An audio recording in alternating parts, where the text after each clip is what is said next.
नहमदुहु व नसल्ली अला रसूलिल करीम फम्माबाद आऊज़ु बिल्लाहि मिनश शैतानिर रजीम बिस्मिल्लाहिर रहमानिर रहीम।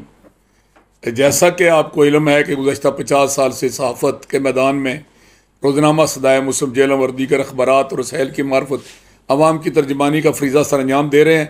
अब दौरा है सोशल मीडिया का, तो हमने अपना पस पर्दा चैनल शुरू किया है, जिसकी वसातत से हम माजी, हाल और मुस्तक़बिल के हवाले से आपकी तर्जमानी और आपकी मालूमात में इजाफे के लिए काम कर रहे हैं।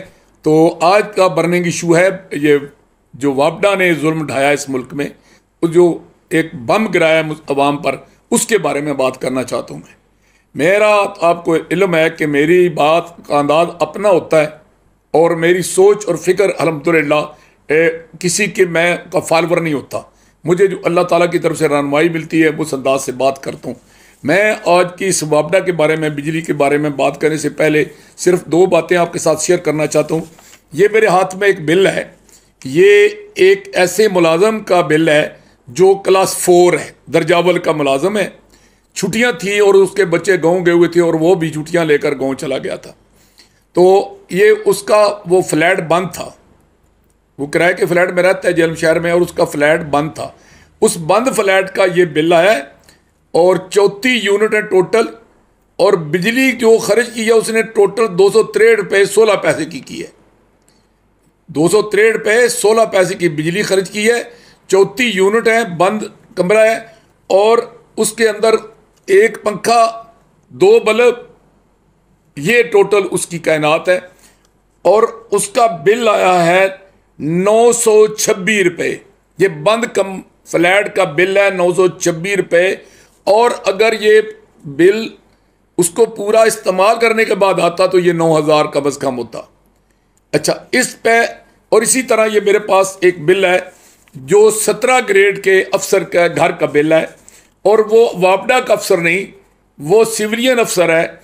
और उसके घर में क्या है कि एसी भी है, फ्रिज भी है, पखे भी हैं, और बिजली भी है, और अपना बल्ब भी है, ट्यूब एक आध भी है। तो अब उन्होंने जो यूनिट खर्च की है वो 1677 है। एक तरफ लिखा है कीमत बिजली, और फिर आगे किराया मीटर, आगे किराया सर्विस, और वो क्या है कि जी fuel price adjustment, FC surcharge, TR surcharge. अच्छा जी, उसके बाद कहते हैं जी मोहतरम सारिफ, बिजली के बिल में ईंधन की कीमत का फ़र्क 2 बार शामिल किया जाता है। ये जो ईंधन की कीमत का फ़र्क है ये उनके वालिद मोहतरम का टैक्स नहीं है, ये जो बिजली चोरी कराते हैं ना वो हमारे ऊपर डालते हैं। अच्छा जी, फिर आ गया मसूल बिजली, यानी अंदाज़ा लगाएं। फिर टेलीविज़न फीस, अंदाज़ा लगाएं, मेरे जैसा बंदा भी टेलीविज़न उसके घर में भी नहीं है, और वो अब लोगों ने केबलें लगवाई हुई हैं। तो ये टेलीविज़न फीस मुसल्लत की हुई है लोगों पर, जो चीज़, और ये उस अंदाज़ा लगाएं कि मस्जिद के बिल में भी शामिल होता है। फिर इस पर जनरल सेल्स टैक्स, फिर इस पर इनकम टैक्स, फिर इस पर फाजल टैक्स, फिर इस पर जनाब फर्दर टैक्स, फिर नीलम जेलम सरचार्ज, फिर sale tax, fuel price adjustment, income tax, fuel price adjustment, मसूल बिजली फ्यूल प्राइस एडजस्टमेंट, फाजल टैक्स, इनकम टैक्स फ्यूल, और फर्दर टैक्स फ्यूल एडजस्टमेंट, और फ्यूल प्राइस एडजस्टमेंट पर सेल टैक्स। और ये अच्छा, और फिर साथ एक खाना बनाए हुए बकायाजात का भी जब जी चाहता है वो कागजात भी शो कर देते हैं। फिर मौजूदा बिल है। अच्छा, फिर ये टोटल फ्यूल एडजस्टमेंट फिर नया आ गया है, कि वो भी एक नया, यानी ऊपर 1000 दफ़ा ये फ्यूल एडजस्टमेंट का नाम लेकर आखिर में टोटल फ्यूल एडजस्टमेंट वो डाल के अब जनाब उन्होंने बिल क्या बना दिया है कि ये उन्होंने इसको 1 लाख रुपये बिल बना दी। आप अंदाज़ा लगाएं कि ये किस तरीके से कौम को लूट रहे हैं। और अगर आप नहीं बोलेंगे, आप जुल्म बर्दाश्त करेंगे तो यही होगा।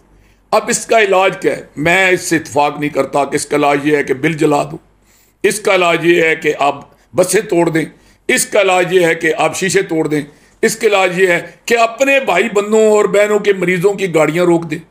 इसका इलाज ये है कि आप जनाब मुत्हिद होकर एक प्रोग्राम बनाएं, और वो प्रोग्राम ये हो कि जनाब मुत्हिद होकर टीमें तैयार करें। आप वापडा के दफ्तर के सामने बैठ जाएं, और वो जो पहले थक जाएं तो नए आ जाएं, कहें जी आप यहाँ आराम से आएं, आराम से अंदर ड्यूटी करें और शाम को चले जाएं। ना हमने आपको बाहर जाने देना है, ना हमने आपको मीटर काटने देने हैं, और ना हमने आपको बिजली जो है ना, वो जहां बिजली खराब हो उनको पकड़े, 2 बंदों को साथ लेके जाएं, उसको बिजली ठीक करवाएं। और ये तरीकाकार आप जब करेंगे तो वापडा वाले खुद कहेंगे हुकूमत को कि जनाब इस पर गौर करें, वगरना यार उनकी मौज लगी हुई। आप अंदाजा लगाएं कितने अफसर हैं वापडा में जिनको बिजली फ्री है। वो जो प्रिविलेज क्लास है ना, इडियट क्लास, जो सियासतदानों में है, जो जजों में है, जो मतलब है ब्यूरोक्रेसी में है, उनको छोड़ दें। अभी वापडा के अफसरों की बात कर रहा हूं कि वो जो 22वें ग्रेड तक हैं उनकी अरबों रुपया का बिल बनता है, अरबों रुपए का बिल। एक टिकट में 2-2 मजे ले रहे हैं, चोपड़ियां नाले 2-2 कि पाबंदी लगा दें कि 17 ग्रेड से लेकर 22 ग्रेड तक कोई बिजली फ्री नहीं होगी।